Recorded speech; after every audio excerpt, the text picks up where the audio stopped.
Mention the Korean War today, and most people will look at you with a blank stare. At the time it was fought, just 5 years after World War II ended, everyone recognized it as a world-shaping conflict, a stark confrontation between the forces of democracy and communism. It began on June 25, 1950, when Soviet-backed Communist North Korea crossed the 38th parallel and invaded its U.S.-backed anti-communist South Korean neighbor. Within weeks, the communists had nearly absorbed the entire country. The United States at first was confused over whether it should or even could respond. America had slashed its military budget after the end of World War II and was short both men and equipment. It still had not awakened fully to the expansionist threat of Soviet Russia. The Soviets, buoyed by their own recent development of an atomic bomb and Mao Zedong's communist victory in China, sensed America's lack of resolve and encouraged the North's aggression. Yet within weeks, President Harry Truman rushed troops to save the shrinking Allied perimeter at Pusan on the southern tip of the Korean peninsula. By late September 1950, General Douglas MacArthur had successfully completed the Incheon landings and launched counterattacks. He quickly reclaimed the entire South and sent American-led United Nations forces far into North Korea to reunite the entire peninsula, only to be surprised when hundreds of thousands of Chinese Red Army troops crossed the Yalu River at the Chinese border and sent the outnumbered Americans reeling back into South Korea. Thanks to the genius of General Matthew Ridgway, who arrived to assume supreme command in South Korea in December 1950, over the next 100 days, U.S.-led UN forces pushed the communists back across the 38th parallel. The fighting was fierce. Seoul, the capital of South Korea, exchanged hands between communist and U.S.-led forces 5 times before it was finally secured.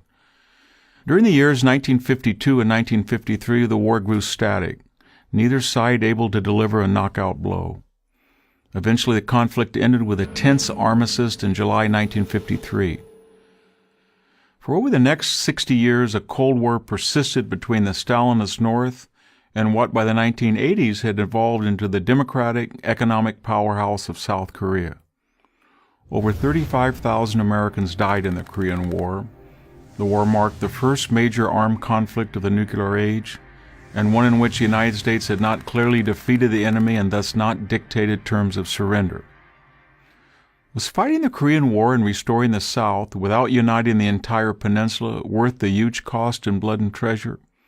The natural dividend of saving the South was the evolution of today's democratic and prosperous South Korea that has given its 50 million citizens undreamed-of freedom and affluence, and has blessed the world with top-flight products from the likes of Hyundai, Kia, LG, and Samsung. South Korea is a model global citizen and a strong ally of the U.S., and stands in sharp contrast to the communist regime in the North that has starved and murdered millions of its own people and caused untold mischief in the world community. Had it not been for U.S. intervention and support to the South, the current monstrous regime in Pyongyang would now rule all of Korea, ensuring its nuclear-armed dictatorship even greater power and resources.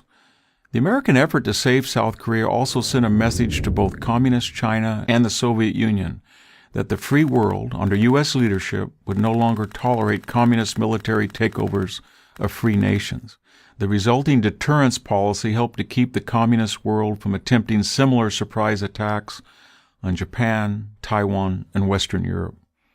Finally, the Korean War awakened the United States to the dangers of disarmament and isolationism and led to the bipartisan foreign policy of containment of global communism that in 1989 finally led to the collapse of the Soviet Union and with it victory in the Cold War.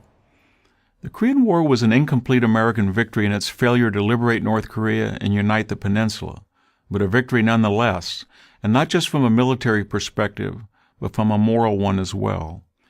The reason 35,000 Americans died in Korea was to keep at least half the Korean people free. Korea did not have a single material resource that would have benefited America. The Korean War merits more than a blank stare. It deserves to be remembered and studied with pride. I'm Victor Davis Hanson of the Hoover Institution for Prager University.